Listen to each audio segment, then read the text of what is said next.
Uau. Estamos a implementar no Discord, se vocês tiverem interesse em fazer parte, mas depois vai haver um mail follow-up deste momento para vocês conseguem ver se é certeza. Vamos lá. Ok, pronto. Primeiro de tudo, olá a todos. Então, o meu nome é Gonçalo Pinto. Eu tenho um background em Game Design e Game Development e, de momento, estou a empenhar as funções de engenheiro de renderização para sistemas aéreos. Hoje eu vou falar um bocado sobre técnicas de otimização para videojogos. É um tópico muito profundo e muito amplo, e, portanto, eu só vou tocar um bocado na ponta do iceberg do que é possível. A informação que eu vou-vos mostrar está incompleta, é impossível estar completa. E é mais só ver aqui algum tópico, alguma técnica que vos interesse, incentivar a pesquisa. E como eu disse, eu vou estar por cá, por isso também, se tiverem dúvidas, quiserem falar um bocado mais sobre o tópico, à vontade. Pronto, portanto, começar por explicar o porquê é que é tão importante, para além do óbvio. Normalmente, otimizar jogos acaba por ser um afterthought, um pensamento após o processo de design e desenvolvimento já estar em curso. Isso muitas vezes até acaba por ser um efeito de termos prazos em cima ou do entusiasmo de estar a desenvolver, mas é preciso um bocado ter a noção destas técnicas que existem e que são precisas para poupar dores de cabeça no futuro. Por exemplo, um game designer pode ter uma ótima ideia de ter 1000 carros ao mesmo tempo num Mario Kart, mas isso não é possível se não tiver já a noção de algumas técnicas de otimização, como diminuir a quantidade de habilidades possíveis, ou então ter um estilo visual mais simples, coisas do género, que já estão integradas no design antes de sequer começar o desenvolvimento. Portanto, o jogo já começa a ser otimizado antes de sequer começar a escrever uma linha de código. Podemos ter um sistema que prevê as ações do jogador num jogo de luta, mas se esse sistema demorar muito tempo a processar qual é a próxima ação do jogador, isso arruina por completo a experiência do jogador e arruina o jogo. Por isso é que normalmente até jogos que têm estes modelos de inteligência artificial só chegam até X% de perícia, porque para além disso demora demasiado tempo a prever qual é o próximo movimento perfeito. E não vale a pena.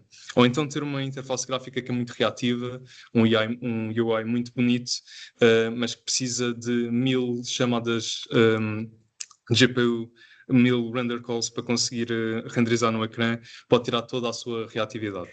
Pronto. Portanto, otimizar é importante, ter técnicas de otimização em mente quando estamos a desenvolver um jogo ou a fazer o design também é importante, e daí querer achar pertinente estar a mostrar-vos isto.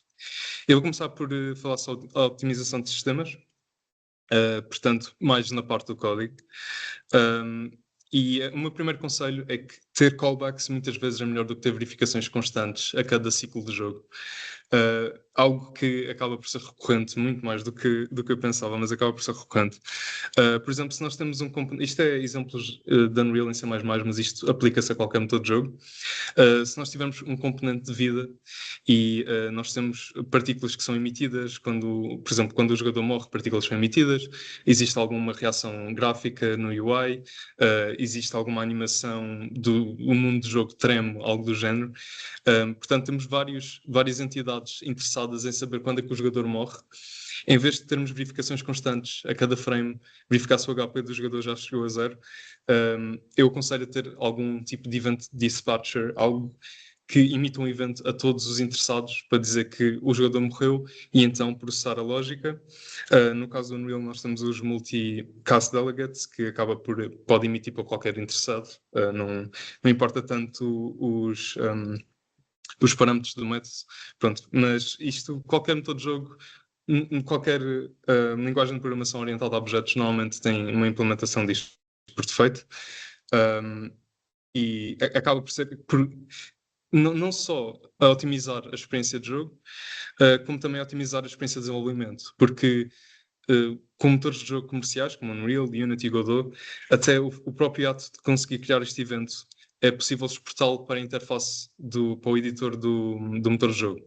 E isso permite o vosso animador tocar uma animação quando o jogador morre, em vez de vocês terem de adicionar uma linha de código, já fazer isso a partir do editor. Portanto, isto é o meu primeiro conselho. Depois, aplicar o conceito da LODES, de Levels of Detail, para sistemas de jogo. Portanto, eu vou falar um bocado mais sobre levels of detail um bocado mais à frente, mas é o conceito básico de modelação 3D em que temos várias versões do mesmo modelo com diferentes níveis de detalhe, e nós demonstramos esses níveis consoante a distância à câmara. Portanto, um modelo que está mais longe da câmara, podemos diminuir o seu nível de detalhe, poupar recursos dessa maneira, e à mesma manter a imersão do jogador, manter a cena populada. Pronto, esse é o conceito básico. Aplicado a jogos, nós conseguimos, por exemplo, diminuir a complexidade no algoritmo, ou então o exemplo que está aqui, que é só atualizar um objeto a cada X ciclos em vez de estar atualizado a cada frame. Portanto, quando um objeto está mais longe da câmara, em vez de estar atualizado a cada tick do jogo, atualizá-lo a cada 100 ticks, algo do género. E dessa forma nós conseguimos dar prioridade aos objetos que estão perto do jogador, mas à mesma manter algum nível de comportamento para objetos que estão longe. Um exemplo disto é, imaginamos que temos um carro numa cidade, existe uma navigation mesh para o carro, e em vez de ele estar a calcular qual é o path, qual é o caminho que deve traçar de uma forma mais realista, se o carro estiver longe do jogador, podemos simplificar esse algoritmo. O carro pode até subir um bocado o passeio ou fazer uma curva, mas o jogador não vai notar isso. O jogador vai notar os objetos que estão ao seu pé, mas se o carro, ao chegar a um certo momento, apenas parar, ficar longe do jogador e apenas parar, aí quebra a imersão. Então, desta forma, conseguimos manter comportamento, mas não poupar recursos e, ao mesmo tempo, não é necessário ter um grau de complexidade, um grau de realismo para objetos que não estão perto do jogador. E, por fim, existem muitas outras técnicas que eu podia falar aqui, como o object pooling, em que vocês estão a reutilizar objetos em vez de instanciar novos. Mas eu vou deixar isso de parte só para vos mostrar um pequeno algoritmo que mudou a minha approach, a minha abordagem para otimizar sistemas, que é um Scope Profiler. Isto foi algo que eu adquiri, conhecimento que eu adquiri de um colega de trabalho numa posição antiga, mas é algo útil e eu utilizo isto em todos os meus projetos. Consiste em ter algum tipo de objeto que fica limitado ao scope que existe. Portanto, quando o objeto só existe dentro daquele scope, por exemplo, dentro de um método. E nós sabemos que quando o método acabar, aquele objeto vai ser eliminado. A função deste objeto é registar métricas quando é instanciado e depois, quando é eliminado, voltar a registar métricas.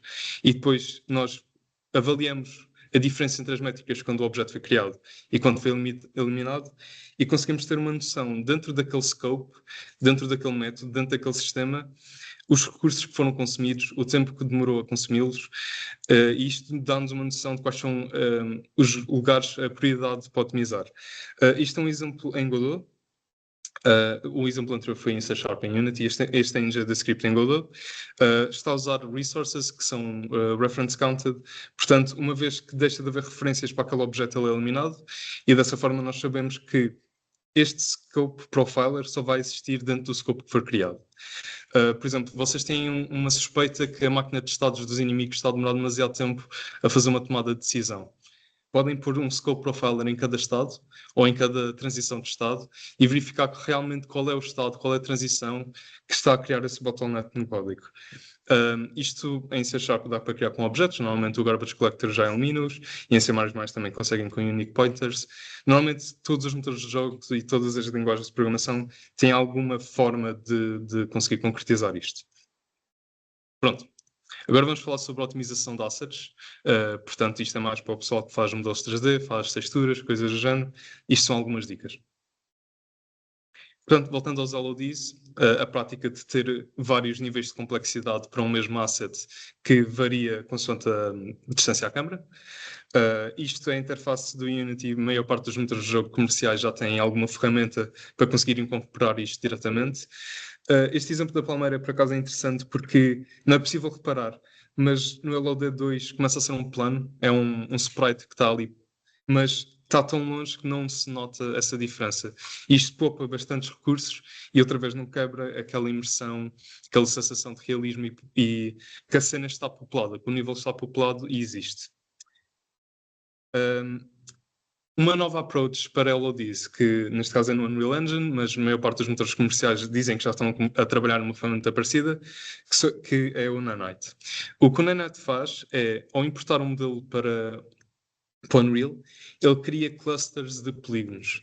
Portanto, ele agrupa diferentes áreas do vosso asset, e consoante essas áreas, ele já cria os LODs.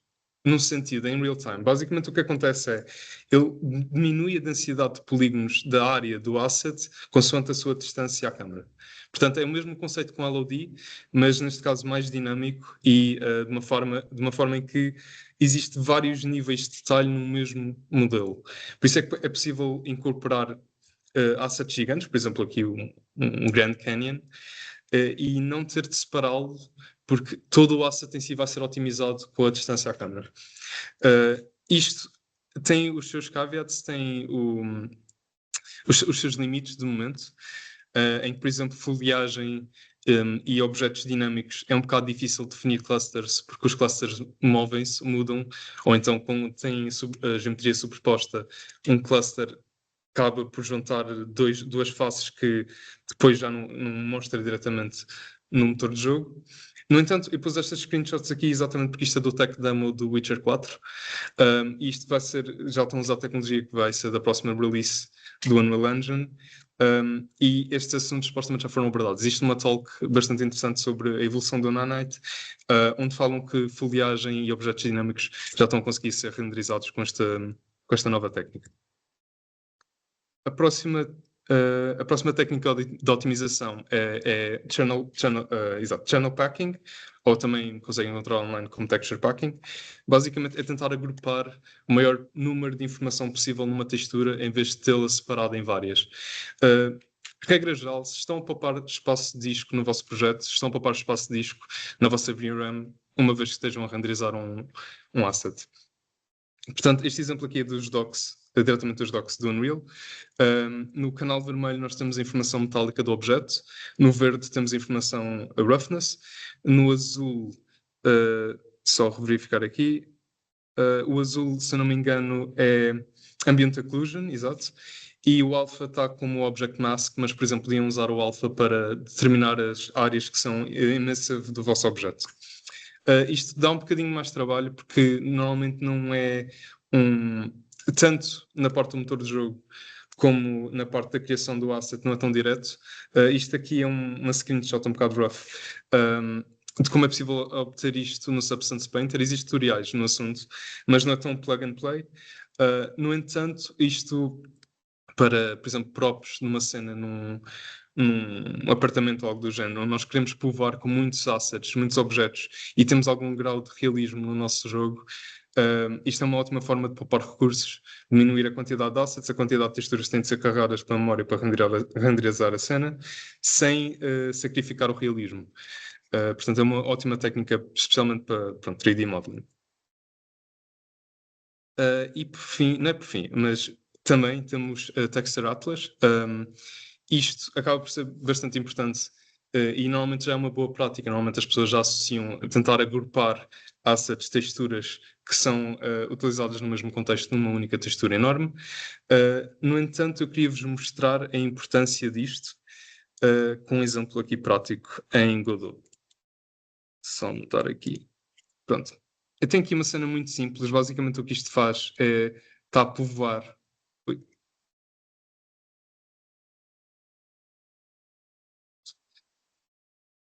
Esta cena está a povoar uma grelha com assets. E eu tenho aqui duas versões. Tenho uma versão onde tenho os assets separados e está a povoar esta grelha, e depois tenho aqui outra versão onde estou a usar um Texture Atlas e está a renderizá-los. Eu não sei se repararam, mas já o tempo de load foi um bocadinho diferente. No entanto, eu queria vos mostrar aqui uma ferramenta fantástica, o RenderDoc, para conseguirmos visualizar exatamente porque é que é mais otimizado usar um Texture Atlas. Pronto. Então vou inicializar aqui a minha build, ligada com o RenderDoc, e vou abrir aqui a cena dos atlas individuais. Pronto. Já aqui capturar este frame, e agora a minha cena de atlas, e capturar o frame também. Pronto. Aqui nesta interface nós conseguimos ver exatamente as instruções que são enviadas para a GPU para renderizar cada um destes dois momentos que eu capturei. Neste momento, eu vou aqui para o Texture Viewer. Conseguimos ver, ele primeiro faz clear do frame, portanto limpa o frame anterior, e depois começa a desenhar ícone a ícone temos na grelha. E ele faz isto, se não me engano, 128 vezes. Pronto, demasiadas. Agora, vamos para a outra captura, portanto, com a textura Atlas. E agora aqui na mesma janela conseguimos ver o nosso clear frame e depois desenha tudo. Isto porque a maior parte dos motores de jogo já estão a usar OpenGL 4+, pronto, que existe uma técnica de renderização que é Instance Batch Rendering. Portanto, se nós estamos a usar uma mesma textura e, neste caso, são todas iguais, no sentido em que são todos quads, não importa bem o tamanho, são todos quads, são todos quadrados renderizados no ecrã, o que acaba por fazer é, ele renderiza um quad, aqui out, ele renderiza um quad, duplica-o para todas as posições que estão no ecrã, modifica apenas a propriedade de tamanho e modifica o offset na textura Atlas. Enquanto que a mesma operação com assets individuais, como ele tem de trocar a textura que está carregada, ele tem que fazer em diferentes comandos. Portanto, não importa se são quads iguais, o que acaba por acontecer é que ele tem que criar este quad, pôr a textura, carregar a próxima textura, criar o quad e faz isto N vezes. Por isso é que normalmente interfaces é muito importante ter no Atlas, porque conseguem otimizar muito a quantidade de render calls necessárias para renderizar a interface. Isto também é importante com assets 2D, especialmente se tiverem alguma personagem 2D. Normalmente, ao colocar todos os frames de animação num Atlas, o que acaba por acontecer é a GPU carrega a textura e depois não descarrega. Portanto, se tiverem eles em diferentes frames, em diferentes assets, ele tem de carregar um frame, próximo frame ele tem de descarregar esta textura, carregar a próxima, e isso cria um bocado de overhead. Assim, com interfaces é muito mais óbvio o que é que está a acontecer, mas em geral é uma boa prática ter texturas que estejam no mesmo contexto agrupadas num texture atlas. Agora, só para falar um bocadinho do RenderDoc. O RenderDoc é fantástico. Isto é uma ferramenta free open source. Permite-vos ver instruções feitas para a GPU. A maior parte dos motores de jogo até tem algum tipo de integração com esta ferramenta. O Unity tem uma integração em que vocês conseguem expandir a informação que está aqui nesta render thread para ver exatamente as instruções, tal como estava a mostrar, mas dentro do Unity. E o Unreal permite-vos fazer esta captura que eu fiz, só que para fazer a captura tive que fazer um executável e depois ir buscar. Pronto, o Unreal tem uma forma de fazer a captura diretamente dentro do editor, também fiz. Pronto. Agora vamos falar sobre otimizar o design, neste caso otimizar level design, e também com dois exemplos práticos. Primeiro vamos falar sobre static light e dynamic light. Isto são screenshots assim um bocado de má resolução, mas já dá para reparar aqui alguma diferença gráfica entre estas duas screenshots. A maior diferença sendo que da esquerda é luz dinâmica e a da direita são luzes estáticas. Conseguem ver já que na screenshot da direita nós temos reflexões. Todas as luzes são 100% iguais, têm exatamente a mesma densidade. No entanto, conseguem ver, por exemplo, aquela luz está naquela sala no centro, tem um tom alaranjado, isto vem das reflexões das paredes. E enquanto esta luz aqui embaixo, ao pé do parque, tem um tom mais azulado, vem daquela piscina. Isto é possível porque ele fez bake das luzes, tirou tempo para conseguir calcular. Basicamente o que ele faz é cria uma textura, depois superpõe sobre os objetos e essa textura vem com a informação da luz, que vem com estes tints que vêm de outros objetos que estão na cena. Isto enquanto com as Dynamic Lights, a cada frame a GPU está a calcular a posição das luzes, está a calcular as sombras que estão a ser projetadas e tem toda esta diferença. Pronto, então aqui no Unity, eu estou na cena de static, pronto, mudar só Dynamic Lights. Pronto. Portanto, começando com a cena base com luzes Dynamic. Sim, o meu PC está com demasiadas essas coisas carregadas ao mesmo tempo, mas mesmo assim, em geral, não deve ser assim tão mau o performance, porque é uma cena relativamente simples. Portanto, pronto, estamos aqui a rondar os 100 FPS, todas estas luzes que estão na cena são dinâmicas. Pronto. Agora, exatamente a mesma cena, só com luzes estáticas. Eu já fiz bake das luzes, vocês conseguem ver aqui os mapas de luz que eu estava a falar. E a cena tem cerca de 2,5 vezes, quase 3 vezes o desempenho da cena com as luzes dinâmicas. Existe, claro, algumas perdas aqui. Todos os objetos que estão nesta cena estão flagged como static, portanto, não podem se mexer. Isto porque se nós tentarmos mexer um objeto que nós aplicamos uma textura de luz em cima, a luz não vai corresponder com o resto da cena. No entanto, por exemplo, um jogo de point and click, nós podemos ter o que se chamam, neste caso no Unity, chamam mixed lights. O que as luzes mistas fazem é ter esta informação de luzes baked, criam estas texturas para todos os objetos estáticos e depois só para os objetos dinâmicos é que sequer tentam calcular a luz. E isto, por exemplo, com point and click, então nós temos toda esta cena estática e depois podemos ter só o objeto dinâmico, neste caso o jogador, a andar pela cena e ter sim as sombras calculadas em tempo real. No entanto, mantendo este realismo dos tons das luzes que foram criadas pelas tais texturas. Nós conseguimos até aqui ver, é um bocado difícil porque tem muitos objetos que estão longe das fontes de luz, mas muitas texturas têm um tom mais azulado, outras vão ter tons mais alaranjados, depende de onde estão na cena atual. Pronto. Ok. E por fim, que isto já foi muito para lei, temos a técnica de level streaming. Level streaming, este é um nome direto no Unreal, existe conceitos paralelos em outros motores de jogo, mas consiste em ter basicamente subníveis dentro do mesmo nível. O objetivo disto é tentar minimizar o número de objetos que estão carregados na memória de momento, o número de objetos que estão a ser processados pelo CPU, mantendo um nível contíguo enorme. Existe, pronto, o objeto que vem sempre, o exemplo que me vem sempre à cabeça é do Layers of Fear. Não sei se já alguém jogou Layers of Fear. Pronto. É um jogo de terror em que tenta ser como se fosse um filme sem cortes. Portanto, o jogo não tem loading screens. Apenas o jogador anda num corredor e ao chegar a um corredor, por exemplo, a porta atrás dele pode-se fechar e depois quando volta ao mesmo corredor já mudou completamente.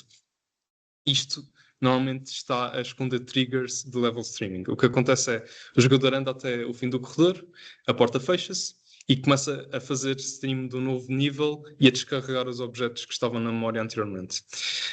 Um exemplo mais geral talvez é Uncharted. Toda a gente já jogou ou já viu Uncharted. Existem todas aquelas sequências em que o jogador tem de passar entre duas paredes achatadas por alguma razão. Existe isso muito naquele nível, naqueles mundos. Normalmente é para esconder level streaming. Portanto, o que está a fazer enquanto essa animação está a correr é estar a descarregar as pressões do mapa anterior e está a carregar a nova pressão. Pronto. Então, aqui para o último exemplo prático, no Unreal. Eu fiz uma versão um bocado crua de level streaming, pelo que os efeitos de otimização talvez não vão ser muito claros, mas é mais para perceber o efeito que acontece. Portanto, eu consigo ver aqui que tenho esta sala vazia. No entanto, quando entro dentro do escritório, faz stream dos objetos que estavam lá povoados. A ideia é conseguir esconder estes cortes, obviamente, eu pus pela janela para ser óbvio, mas realmente quando o jogador está numa secção fora, consegue ver o edifício, mas não há propriamente nenhuma vantagem em ter os objetos carregados do interior do edifício. Então consegue-se fazer esta secção de streaming de interior para exterior. Aqui tem um exemplo um pouco mais prático, talvez. Conseguimos ver aqui que aquela sala está vazia. No entanto, um jogador, se estivesse a jogar naturalmente, podia haver aqui um corte escondido. Entra aqui dentro, tem aqui os assets. Se eu chegar perto da parede, pronto. Dá para perceber o efeito. Isto é uma quantidade de objetos, parecendo que não, é uma sala pequena, mas é muitos assets que estão aqui carregados que são desnecessariamente, estão apenas carregados por estar. O level streaming é possível otimizar desta forma. É possível ter então um nível em que é o edifício inteiro, em vez de ter cada andar como um nível diferente e minimizar a quantidade de loading screens. Aqui eu queria, pronto, reparar, basicamente isto no Unreal acaba por ser, temos um nível e depois temos outro asset de nível e está a sobrepor os dois. Se vocês olharem aqui para a reflexão deste espelho, ele está a refletir o nível que existe. Ele existe num nível onde é um plano infinito e não existem estas paredes nem nada do género. Por isso, acaba por ter estas limitações. Neste caso, talvez o espelho devia ter ficado no nível original. É este tipo de considerações que é preciso ter ao aplicar estas técnicas de otimização. Tudo acaba por ter um ganho e uma perda. Normalmente, o que se perde é algum tempo, mas pronto, é preciso pensar qual é a técnica melhor para o caso específico que estão a desenvolver. E pronto, com isto chegamos ao fim da apresentação. Espero que não tenha sido muito confuso ou, sim, demasiado eu a falar. Mas qualquer dúvida, qualquer questão que queiram fazer agora, estejam à vontade. Se quiserem depois procurar-me. Sim, o PT também tem level streaming. Completamente, sim. Sim. Até o Layers of Fear foi muito inspirado pelo PT. Foi. Não sei se tu mencionaste diretamente, mas isto também não é. Esta o web streaming também pode ser feito em vídeo. Tipo, Claro, sim. Aquilo, basicamente, o que está a tentar fazer é. Isso é culling, é um bocado diferente. Isto é mais mesmo pressões inteiras do nível. Portanto, o que culling faz, normalmente, é apenas não renderiza, por isso diz à GPU para ignorar. O que level streaming está a fazer é mesmo não carrega o objeto em memória e nem em CPU, por isso o objeto é ignorado no processamento. É mais esse tipo de comportamento. Por exemplo, se nós tivermos algum objeto que dá para interagir dentro de uma sala, esse objeto não vai existir, ponto, se não estiver dentro daquele volume, se o jogador não estiver dentro do volume de streaming. Mais esse sentido. Por isso otimiza tanto a quantidade de objetos carregados de uma vez, portanto, tanto a parte da GPU também, como também a parte da CPU, porque não estão a ser completamente ignorados, porque não existem naquele momento. Tem uma pergunta. Ainda não percebi se é preciso o conceito do Texture Atlas. Ok. Eu estive a pegar num monte de, por exemplo, sprites 2D, metê-los para aqueles todos numa texteira e depois carregar com base em offsets. Exato, pronto, é esse o conceito. É ter, em vez de ter estes assets todos separados, o objetivo é mesmo ter uma textura que agrega estes assets todos e depois ter esses offsets. Portanto, normalmente os motores de jogo comerciais já têm uma ferramenta que é possível definir isso, mas basicamente a instrução para a GPU é carregar a mesma textura, portanto, mandar a mesma textura e mandar um offset e um size e dizer que é aquele quadro, aquele pedaço da textura que é renderizado para aquele quadro. Mas é literalmente isso. E quanto estes modelos de engine se pôr no Unreal, eles fazem isso automaticamente? Como é que funciona? Tu fazes upload num texture pack e ele constrói um atlas com aquilo? Não, normalmente o Atlas é criado fora. Portanto, o artista ao exportar os seus assets, normalmente já cria um Atlas. Existem ferramentas, no entanto, hoje em dia que permitem isso, permite até dentro dos motores de jogo, mas normalmente é um processo criado fora e depois importado para dentro, e depois de importado, definir quais são as regiões de cada parte da textura. Porque este Atlas está aqui organizado e todo numa grelha e tudo mais, que até eu fiz sistematicamente. No entanto, é possível ter um Atlas em que temos um ícone que é enorme na interface.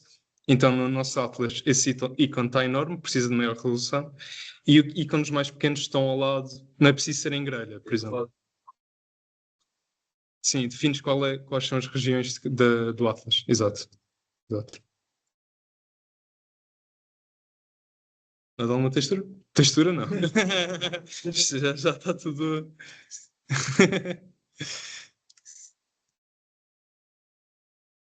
Nenhuma questão é estúpida e outra vez, isto está aqui informação incompleta, por isso é normal terem dúvidas. À vontade. Estratégia. Sabemos quais são os E quando percebemos quais os que vamos utilizar ou não. Ou seja, se sei que metade daqueles não vou precisar de cena, estou a ter algum prejuízo para a performance. Isso é uma ótima pergunta. Por exemplo, o que eu gosto de fazer é, eu faço normalmente com os ícones separados e depois no jogo eu tiro uma screenshot dos meus menus. E eu vejo, realmente, estes ícones estão a ser usados no mesmo contexto. Talvez deviam estar na mesma textura. No entanto, por exemplo, se eu tivesse só a usar metade deste Atlas e outra metade estivesse vazio, talvez eu consiga incorporar mais assets. E então ter um Atlas que serve para vários menus E às vezes sem querer estar a otimizar o número de render calls só porque não magoa muito ter num Atlas, basicamente.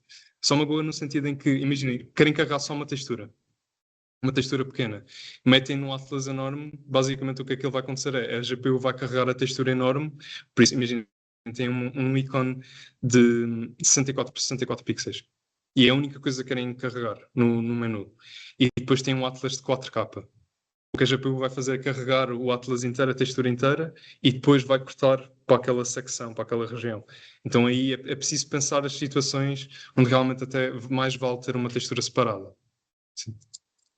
Isto é escalável para texturas de terreno também, por exemplo, linhas diferentes, isto só mais para dois tipos.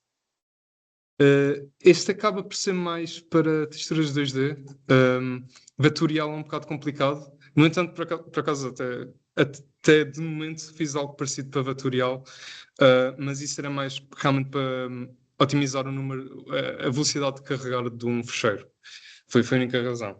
Porque em termos para a GPU em si, em geral, acaba a prática ser a mesma. Depois fica um bocado difícil também vetorial dividir, dizer acaba aqui este vetor, começa outro, mas por causa disso. Era essa a pergunta correta? Essa era. Ok, pronto. É mais aplicado a rasterizado, portanto, imagens em si.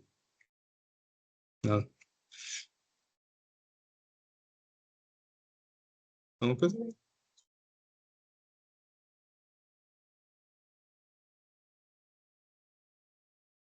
Ok.